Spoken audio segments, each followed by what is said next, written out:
Welcome everyone to the Visionary classes. Today we have lecture 1 on the fundamental of environmental chemistry. Okay, before I would like to start my lecture, so I would request you to subscribe our channel and contact us for the latest study material and join our regular online classes. So, environmental chemistry. What is environmental chemistry? Okay, it is the science of the source, reaction, transport, effects, and the fates of the chemical species in the air, soil, and water. Okay, so इसका अर्थ क्या है कि जो भी chemical species है, ठीक है, उसका जो मूवमेंट हो रहा है, उसका जो रिएक्शन हो रहा है, साथ ही साथ जिस जगह से वो पैदा हो रहा है और उसका जो इफेक्ट एक पर्टिकुलर इन्वायरमेंट में आ रहा है, उस चीज को हम इन्वायरमेंटल केमिस्ट्री बोलते हैं। ठीक है, साथ ही साथ ये इंक्लूड करता है effect on the human activity and biological activity on this chemical species. Okay, so next point is telling environmental chemistry is an interdisciplinary science that includes the atmosphere, aquatic, soil chemistry as well as heavily relying on the analytical chemistry part. Okay, analytical chemistry जहाँ पे हम determine करते हैं, ठीक है, chemical species को। फिर आता है environmental chemistry involves uncontaminated environment, natural chemicals with effects. Okay, ये अनकंटामिनेटेड इन्वायरमेंट में हमारा नेचुरल केमिकल स्पीसीज कैसे अपना इफेक्ट्स दिखाता है, उस चीज के स्टडी को हम इन्वायरमेंटल केमिस्ट्री बोलते हैं। Without this, it would be impossible to accurately study the effects of humans have on the environment through the release of the chemical. ठीक है, तो ये जो समझा रहा है कि इसके बिना हम एक केमिकल स्पीसीज का एनवायरनमेंट में आना जाना पता नहीं कर सकते हैं। ठीक है, फिर आता है important general concept from the chemistry include the understanding of chemical reactions, equations, solutions, unit, sampling and analytical techniques. ठीक है, तो यहाँ पे मेजर पार्ट्स होते हैं इन्वायरमेंटल केमिस्ट्री में जो कि हम अंडरस्टैंड करते हैं, जैसे रिएक्शंस हैं, इक्वेशंस हैं, सॉल्यूशंस हैं, यूनिट्स जिसमें लिखा जाता है केमिकल स्पीसीज को, सैम्पलिंग और एनालिटिकल टेक्निक्स जिस वे से उनको मेजर किया जाता है। ओके, नेक्स्ट जो टॉपिक है इन्वायरमेंटल केमिस्ट्री में, that is stoichiometry. Okay, so what does stoichiometry tells us? Okay, so chemical reactions provides both qualitative and quantitative information. okay, तो qualitative information में हमको पता चलता है कि केमिकल किस तरीके के स्पीसीज से रिएक्ट करके क्या पैदा कर रहा है। ठीक है, क्वांटिटेटिव में हमको पता चलता है कि कितने मास का केमिकल स्पीसीज हमारे रिएक्शंस में इन्वॉल्व्ड है। ठीक है, तो एज टेल्ड कि क्वालिटेटिव में क्या है, chemicals are interacting to produce which end products. Okay, quantitative में हमारा प्रिंसिपल जो है of conservation of mass applied होता है, जिसमें कि हम to give the information how much of each compound is involved. So here is an example, how do we do this? Okay, so balancing the equation where each kind of atoms appears on the each side of equation used to determine each compound involved in the called stoichiometry. Okay, so balancing technique को हम stoichiometry बोलते हैं। ठीक है, कि किस तरीके से इक्वेशंस के दोनों साइड हम नंबर ऑफ कंपाउंड को बैलेंस करते हैं। जैसे कि यहाँ पे मीथेन है, ऑक्सीजन के साथ रिएक्ट करके कार्बन डाइऑक्साइड एंड वाटर दे रहा है, जबकि यहाँ पे हमारा इक्वेशन जो है वो बैलेंस फॉर्म में नहीं है, मास बैलेंस नहीं है। तो मास को बैलेंस करने के लिए हमको एग्जैक्टली यहाँ पे, क्योंकि आप देख सकते हैं यहाँ पे 2 molecule of oxygen, 2 atom of oxygen है, जबकि यहाँ पे हमारा एक ऑक्सीजन एक्स्ट्रा है 2 एटम के बाद। तो हमारा 2 ऑक्सीजन एटम को हम यहाँ पे बैलेंस करने के लिए हम यहाँ पे 2H2O लगाएंगे और यहाँ पे हम 2O2 लगाएंगे, तो हमारा इक्वेशन बैलेंस हो जाएगा। साथ ही साथ हमको पता होना चाहिए कि जो मीथेन है, मीथेन का हमारा जो रेशियो बन रहा है that is 12 plus 4 into 1 equal to 16 gram per mole. Oxygen is 2 into 16 32 gram per mole. Carbon dioxide is equal to 12 plus 2 into 16 44 gram per mole and water is 2 into 1 plus 16 equal to 18 gram per mole. तो एक मोल पे इतना grams of हमारे molecules हैं। ठीक है, हम इस चीज की बात करें, उसी चीज को हमने यहाँ पे स्टेटमेंट के फॉर्म में लिखा हुआ है। ठीक है, so in this stoichiometric reactions we have a problem to solve. Okay, so the first problem says that what mass of carbon dioxide would be produced if 100 gram of butane is completely oxidized to carbon dioxide and water. Okay, so now moving on to the solutions. तो जैसे कि हम जानते हैं कि solutions में हमको पहले stoichiometry use करना होगा.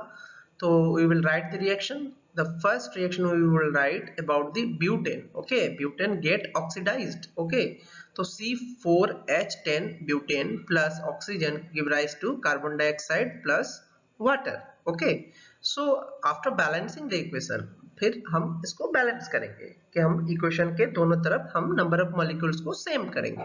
तो 2 molecules of butane equal plus 3O2 give rise to 8CO2 plus 10 water. Okay, now in the grams we have butane equal to 4 into 12 plus 10 into 1, that is 58 gram per mole. We already know the gram of other kinds of molecules. Okay, so पूछा है what mass of carbon dioxide would be produced if 100 gram of butane is completely oxidized. So according to the question, we know that 2 molecules of butane yields 8 molecules of carbon dioxide. So you can set up the proportion. हम proportion के basis पे, जैसे कि हम लोगों ने पहले भी पढ़ रखा है बचपन में, ratio के basis पे. Okay, ratios and mixtures के basis पे हम पहले भी निकालते थे हमारे जो solutions होते थे. तो अगर हम बात करें 100, अगर हम बात करें यहाँ पे C4H10 मतलब हमारा 58 into 2 molecules, that is 116 gram of butane give rise to what? 352 gram of carbon dioxide. So 100 gram of methane butane, 100 gram of butane gives x gram of CO2. तो उस बेसिस पर अगर हम निकालेंगे तो हमारा आंसर आएगा 303 gram. Okay, next topic of our environmental chemistry part is the chemical equilibria. Okay, so most of the chemical reactions are occur to some extent both reversible, मतलब रिवर्स हो सकते हैं chemical reactions. जैसे कि backward reaction जो chemical reactants मिलके एक product form कर रहे हैं, वही product बाद में हमारा reactants को form कर सकते हैं. Okay, so this is a reversible process proceeding in both the direction at once, at a time दोनों both the directions में proceed कर सकते हैं. Okay, so when the rates of the reactions are same, that is the product are being formed on the right hand at the same rate as they are being formed on the left hand side reactions rate. Okay, so this is the conditions for the chemical equilibria. Okay, so the most important thing you should know is the equilibrium constant in these reactions. Okay, how do you find the equilibrium constant? Okay, so you know the concentration of the product to the power raised to the stoichiometric coefficient of that product, okay, divided by the number of concentration of the reactant to the power the stoichiometric coefficient of that reactant give rise to our equilibrium constant, that is K. Okay, now as we know, water dissociates slightly into hydrogen ions and hydroxide ions as the following reactions. Okay, that is H2O is formed into H plus plus hydroxide ion. Again these two combines to form the H2O. This is a kind of equilibrium. Okay, now in this question the hydrogen ions are also known as the protons. Okay, because when a hydrogen atom loses an electron, it is ionized. All that remains is a proton. The corresponding equilibrium expression for this reaction is this. Okay, now the molar concentration of the water is 1000 gram per liter divided by 18 gram per mole.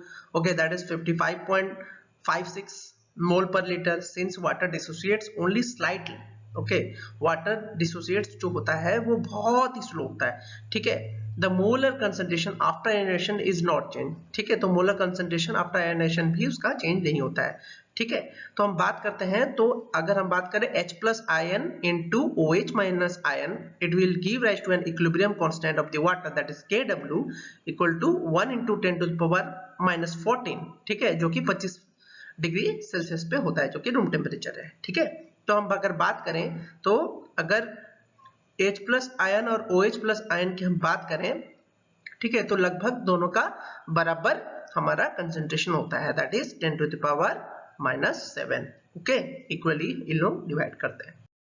Now अगर हम बात करें question की, तो in this question you can see that is given, find the hydrogen ions concentration and the hydroxide ion concentration in the tomato juice having a pH of 4.1.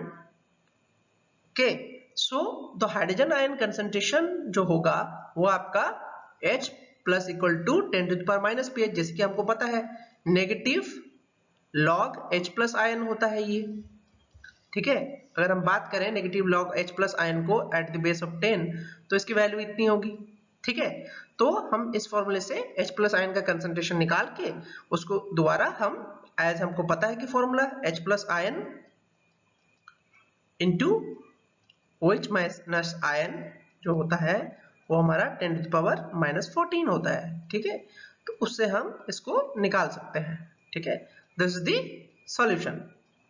Okay, so hydroxide ion से भी ये निकल सकता है, ठीक है। तो this will be the preliminary stages of chemical equilibria. Okay, I hope you enjoyed the lecture. Have a nice day.